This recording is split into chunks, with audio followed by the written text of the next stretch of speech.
Welcome back to the channel. Welcome back to LP's Open Mic Night. And so tonight what we're doing is a rapid recap, rapid review of Cowboys Bucs.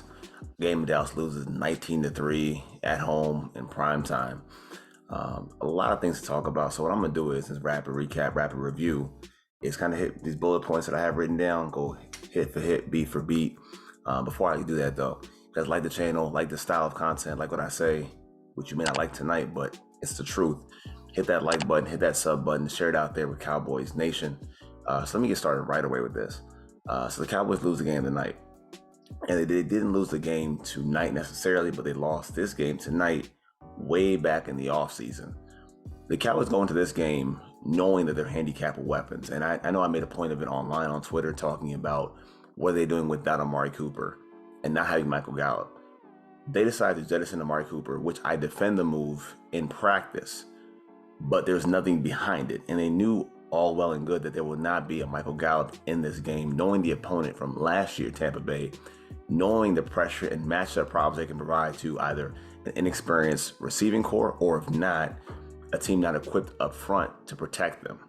And that came around. It came to fruition. So this front office, they lost this game, not tonight, but way back in the offseason. So them losing this game tonight, they kind of expected, and as I stated before, they had this game already in their back pocket, ready to punt it away, in hopes of, I'm sure, in their mind, to get Gallup later on healthy to kind of pick up where they left off. But the problem is that they pick up where they left off in a sputtering, terrible offense. But I'll get back to that in a second. But for kudos, I think deserved here. And I titled the video, A Defenseless Defense.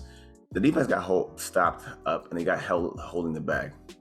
Let me rephrase that. They got held up and they got left to hold the bag for a bad offense.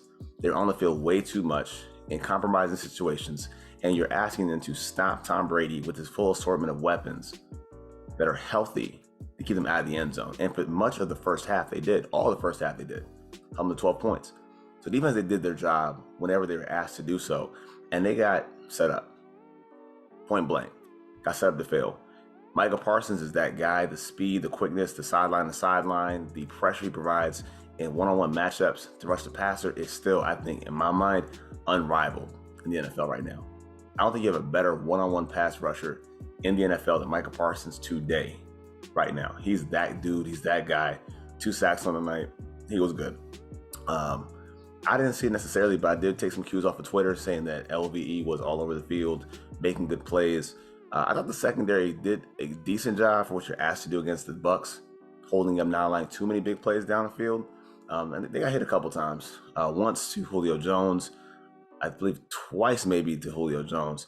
And they got hit in the end zone to Mike Evans, which I expected to happen, which I predicted in my video.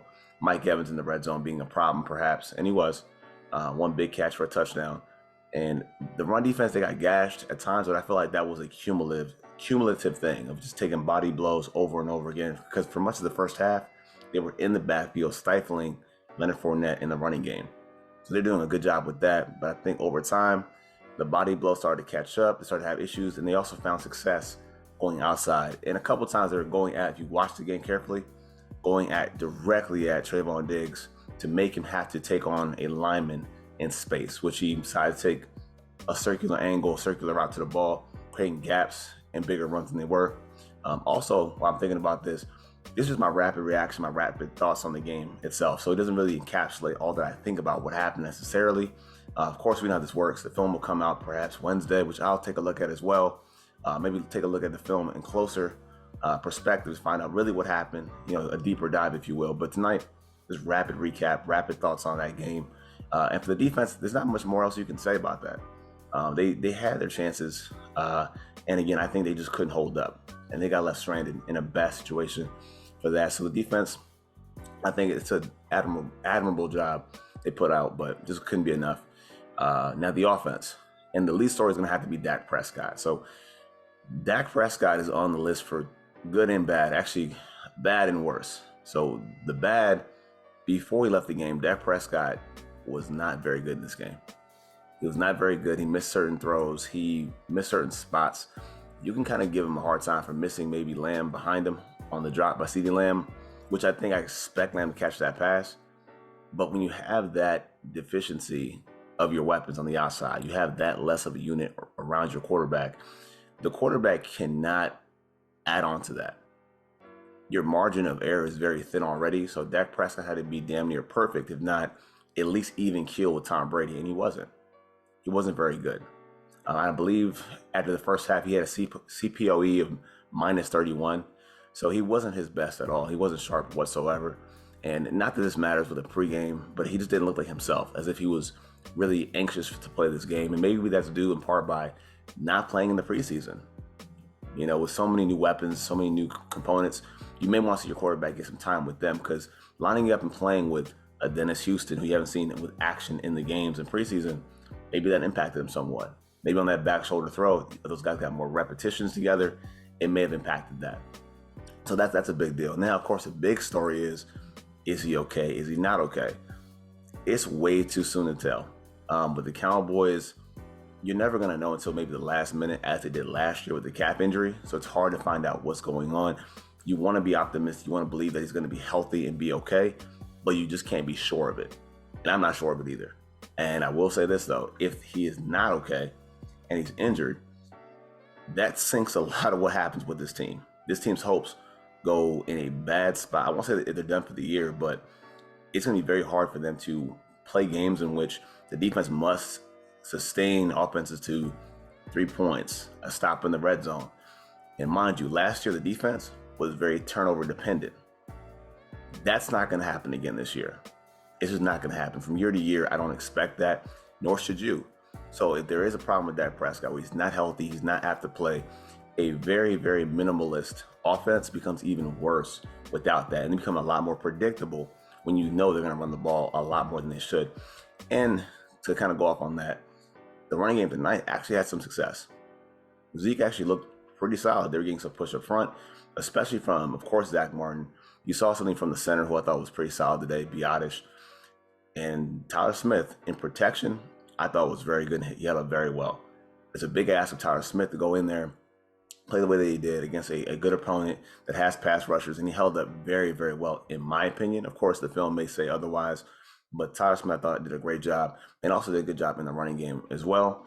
So for that, I think the Cowboys offense had some success running the football. Two problems that were major issues, though. One was 78. Terrence Steele had a terrible game. I believe that was 5 penalties.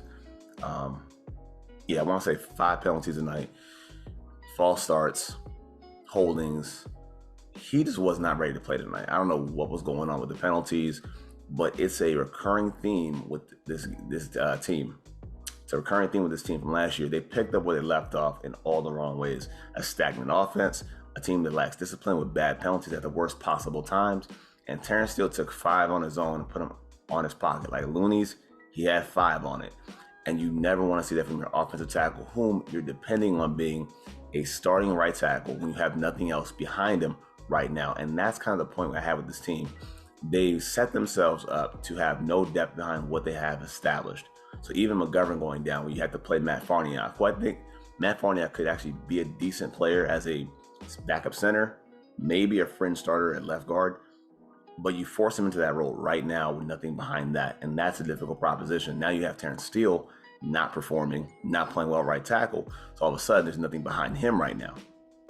And then, of course, you have the conversation of, well, what happens with, what now occurs with Jason Peters? Just predicting what I think will happen now, if there's a real injury there with McGovern, the most logical answer that you can do to yourself is say, okay, let's play Peters on the left side. We're going to kick inside Tyler Smith. And I think what's going to happen is the status quo remains. They're most likely going to have to play Terrence Steele at right tackle, albeit at a horrible, rough game, and facing pretty good competition on edge next week. So I think that's one problem zone, one trouble area. Be hard to say. Then number 20, and I'm guilty of this. I really do like Tony Pollard a lot. I like what he brings to the offense in playing in space, the speed downfield, the element of just being able to dump off a screen pass. You can take it 20 yards in a given moment. But when he had to protect in pass pro is when I thought there were going to be some problems. Not that I thought there were going to be problems, but you get that sinking feeling that, okay, now what happens? And a lot of times it was 3rd and 5, 3rd and 6. especially after a penalty to start that series or that set of downs, and they haven't happened to go, 1st and 15 or 2nd and 21, or something happens where they have to get out of a obvious passing down on 3rd down, and that was a big issue. A lot of obvious passing downs on 3rd down. And when you have that element, you have Zeke Elliott not in the game, it definitely shows the Tony Pollard block. And in the past, I thought Pollard was a decent blocker in protection. Not tonight. Not tonight. He wasn't good in pass pro, and it definitely left them at a much more disadvantage than I would have expected and I would have wanted, as we all would have. And that was a big problem. That was a huge problem, those areas of 78, number 20. And the other part that I have issue with the coaches too is the game plan. I found the game plan to be way too rigid to start with. And I'll give you an example. You watch Tampa, and as I said during the broadcast, Tampa was running the ball, and they weren't running the ball necessarily effectively, but they were running the ball to where they wanted to keep the defense honest. And believe me, I hate football archaic sayings. I hate football mantras or cliches. I hate that shit with a passion. But ultimately, it stood true, and I must admit that it stood true. The Bucs were running the ball not efficiently or effectively, but eventually, once the game kind of got out of hand, and the Cowboys had to kind of muster up a method to stop the run and almost sell out to stop the run, then you saw Brady see it as, okay, we can go on the outside, hit these man coverages. And the Cowboys stuck with their game plan, the 12 personnel, for so long. They were so rigid with it, they never opened up the passing game. So they stuck with the idea of we're gonna do 2 receivers, 12 personnel, 2 tight ends, and continue to see what we can get there. And again, they had success running the football, but once it became apparent that they're going to be behind in this game, they're at a disadvantage playing this team, they never got off of that, and they stuck with it for so long that it capsized all their explosiveness. So the shots that you wanted to see down the field that you didn't see, by the way, until it was Cooper rushing the game, didn't see it with Dak Prescott. They were very conservative. They're very rigid with their game plan, and they stuck by 12 personnel for the entire way. And I think they never tried to challenge the Buccaneers more than what they were doing, and it was very limited. It was very basic. And a lot of it has to do with the personnel, which, again, harkens back to the front office. When you go into that game, and again, this is the first game on the calendar. It's not week 7 in the NFL. It's not mid-season. We're trying to plan on what to do, or it's like the Thanksgiving game in the middle of the week on short notice. They had the entire offseason for this one particular game to plan on, to adjust to. And they had pretty much all their components that they wanted, that they liked from the offseason in bubble wrap, so to speak, to play in this game. That includes Dak Prescott and his receivers. And they went to this game against the Bucs, a team they had played against last year in the opener, with almost the exact same staff intact. And they said to themselves, we don't have Michael Gallup. He's on recovery. We're going to deal with Amari Cooper while Gallup's in recovery and expect that Cooper will not be here. Gallup will not be here. And we're going to play with what we have.